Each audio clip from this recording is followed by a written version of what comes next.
It's a hot war. It's nerve-wracking the entire time. We hope we never have to do it. But that's part of our job, I guess, is to just be ready, really ready for anything.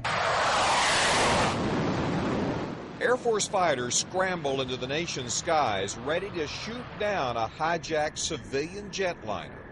It's the last line of defense against another suicide attack by terrorists. In the wake of 9/11, armed U.S. Air Force fighters stand alert, ready to respond at a moment's notice from bases inside the continental United States, Alaska, and southern Canada. It is true that this is the force of last resort. This is something that we have found totally unthinkable in the past, but we think about it and think about it in detail today. CBS 11 is the first news team allowed wide access to combat air patrol operations.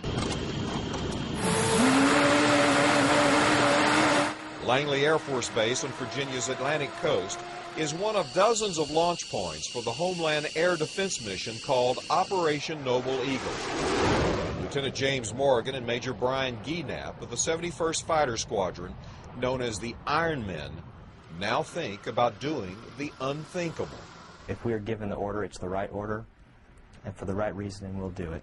For me personally, my faith in God goes well above that.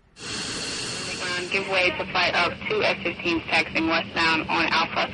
Photojournalist Manuel Viela and I rode in the back seats of F-15s. 27.42. The mission took us over New York City. I'm in 428, climb and maintain flight level 310. The president was speaking to the United Nations. Houston 1201, reduce speed to... Fighters routinely cover presidential appearances and high-profile events. The pilots stay aloft for up to 6 hours. 20, I'm going to have 72 just... It requires air-to-air refueling. Contact. Flying with live weapons is stressful, especially when trying to intercept a target in heavy air traffic. Sometimes we have minutes or hours to deal with a situation, and sometimes we have seconds to deal with it. CBS 11 went inside the secretive world of air defenders at Tyndall Air Force Base in the Florida Panhandle. As I look at these radar scopes, this looks like an anthill that's been stirred up with all this. Well, we have, in the southeast United States, we have 2,000 tracks a day. Until 9/11, the Air Force only looked for attacks outside U.S. borders. Airbus 319. Now, along with the FAA, it watches inside U.S. airspace. Well, the intercept starts right here in this seat. Yes. I'm the one that starts the intercept that scrambles the fighters.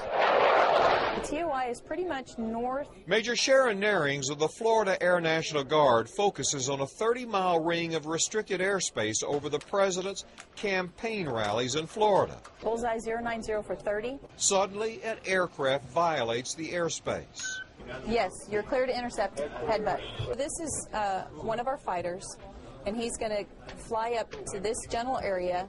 As he's flying up there, he's got his radar looking. Naring's call alerts a chain of command that goes up to the Pentagon and White House. Now he'll see that airplane and he'll see that airplane, and we'll continue to tell him, no, it's not those two airplanes, it's an airplane that we see here.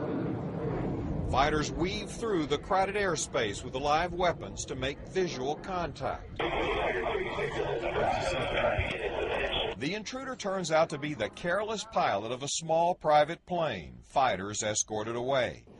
More than 38,000 air defense missions have been flown without incident. And believe me, we've practiced this over and over again to know what it takes to try to give an airborne object a chance to comply with instructions. We wait till the last possible minute. But we're not going to have a recurrence of September 11, 2001. The American public won't stand for it, and the United States military is on guard to protect the American citizens. Robert Riggs, CBS 11 News.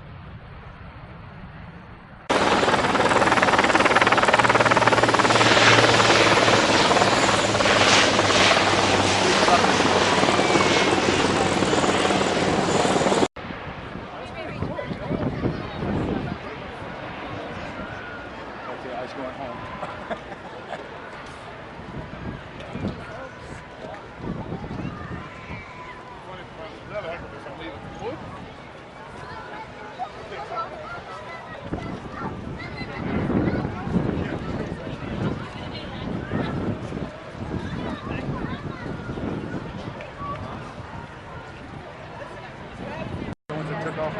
I'm scared.